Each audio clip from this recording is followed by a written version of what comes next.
What is the sugar scam? By October 2020, the retail price of a kilogram of sugar had exceeded 130 rupees. In a bid to reduce the retail price of sugar in the market, the government on the 13th of October 2020 reduced the import tax on a kilo of sugar from 50 rupees to 25 cents. At the time, sugar importers had around 90,000 metric tons of sugar imported after paying an import tax of 50 rupees in storage. After it was stated that the retail price of sugar cannot be reduced, the government increased the income tax imposed on a kilo of sugar to 40 rupees on the 27th of October. According to the Special Commodity Levy Act, the increased tax will only come into force a month later. Thereby, the amended tax value could not come into force between the 13th of October and the 13th of November.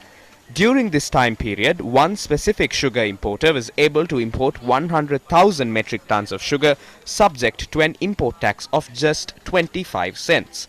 According to what was revealed in Parliament, the loss suffered by the government as a result of this was close to 10 billion rupees.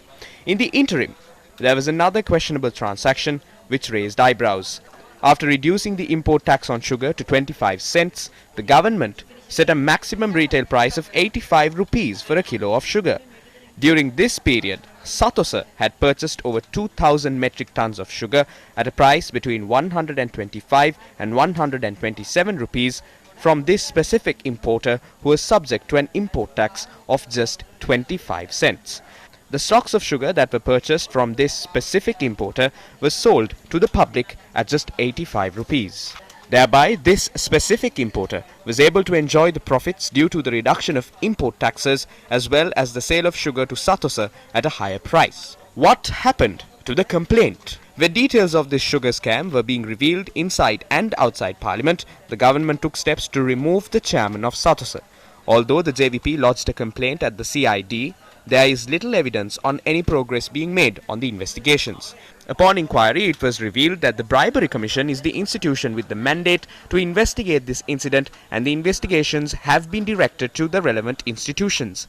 Meanwhile, the Bribery Commission said that they have launched an investigation into this incident.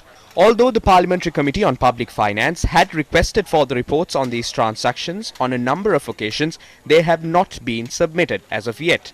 The relevant institutions were reprimanded for these extended delays in submitting documents on these questionable transactions when the Parliamentary Committee on Public Finance convened last week. Government MPs in the Parliamentary Committee on Public Finance also expressed displeasure over the losses caused to the government through these transactions. Why is there a delay in enforcing the law against the sugar scam?